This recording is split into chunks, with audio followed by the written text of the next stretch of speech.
ஆண்டவராக இயேசு கிறிஸ்துவின் நாமம் மகிமைப்படுவதாக. எனக்கு அன்பான சகோதர சகோதரிகளே, இந்த நாளிலும் கூட புதிய வார்த்தைகளோடு, புதிய தேவனுடைய வார்த்தைகளோடு உங்களை சந்திப்பதிலே நான் மிகவும் மகிழ்ச்சி அடைகிறேன். இந்த நான் போடுகிற வீடியோவெல்லாம் நீங்கள் பார்த்து வருகிறீர்கள் என்பதிலே மிகவும் சந்தோஷமாக காண்கிறேன். இன்னும் அநேக வீடியோக்கள் நான் போடுவதற்கு அது எனக்கு உற்சாகத்தை அளிக்கிறது என்பதிலே எந்த ஐயமும் இல்லை. இந்த நாளிலும் கூட கிறிஸ்தவ வாழ்க்கை என்பது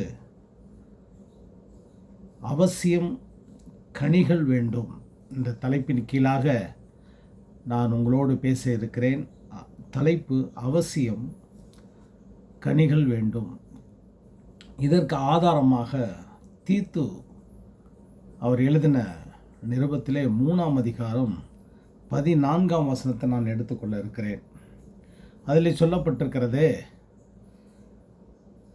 நம்முடையவர்களும் கனியற்றவர்களாய் இராதபடி குறைவுகளை நீக்குவதற்கேதுவாக நற்கிரிகள் செய்ய பழகட்டும்.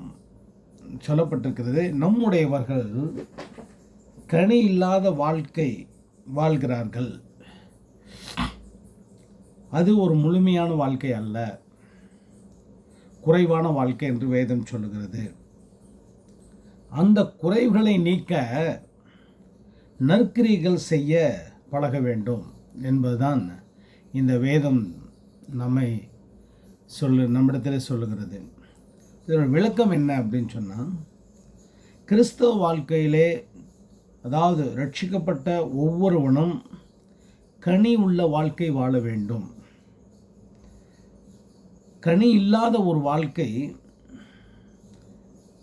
வாழ்ந்தால் அது ஒரு குறைவான வாழ்க்கை என்று வேதம் சுட்டி காட்டுகிறது.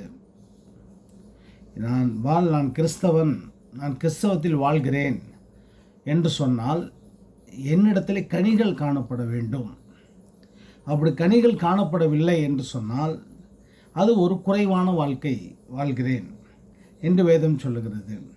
அப்போ முழுமையான வாழ்க்கை வாழ, அதாவது கனிகளோடு வாழ்க்கை வாழ நான் என்ன செய்ய வேண்டும் என்று கேட்டால் நற்கிரிகள் செய்ய வேண்டும் என்று வலியுறுத்துகிறது.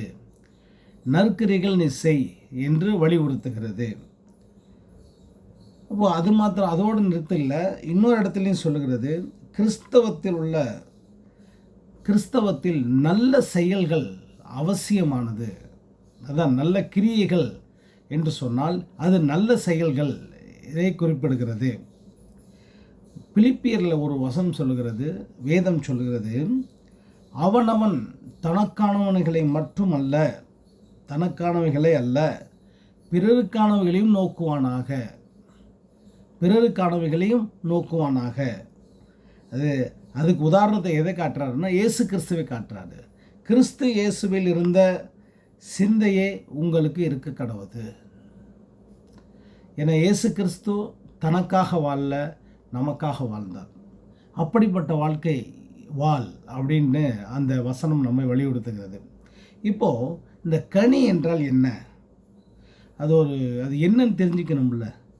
கனி என்றால் அது எதை குறிக்கிறது? கலாத்தியருக்கு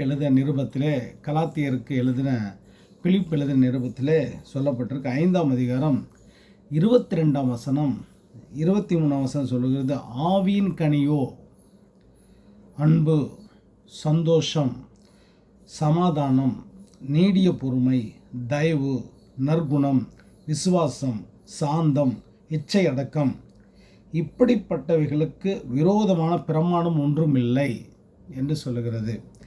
அப்போது இதில் 9 விதமான குணங்கள் எழுதியிருக்கிறது. 9 விதமான குணம். இப்போ இவைகள் நமக்குள் இருக்கிறதா என்று முதலாவது நாம் பார்க்க வேண்டும். என்னென்ன என்று சொன்னால், இன்னொருத்தர் சொல்கிற அன்பு, சந்தோஷம், சமாதானம், நீடிய பொறுமை, தயவு, நற்குணம், விசுவாசம், சாந்தம், இச்சை அடக்கம். இந்த 9 குணம். ஆனால் இதை வேதம் என்ன சொல்லுகிறது என்று சொன்னால் ஒரு கனி என்று சொல்லுகிறது.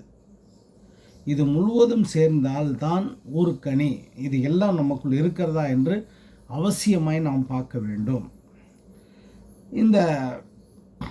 இது இல்லை என்றால், எனக்குள்ளே இது இல்லை அப்படின்னு சொன்னால் என்ன செய்யணும் அப்படின்றதுக்கு கேட்டோம்னா வேதம் என்ன சொல்லுது? நற்கிரியைகள் செய்ய பழகு, நல்ல கிரியைகள் நல்ல காரியங்கள் செய்ய பழகு. அப்படின்னு என்ன அர்த்தம்? நல்ல எண்ணங்கள் உருவாகணும் அப்படின்னா நல்ல கிரியைகளை செய்ய பழகு.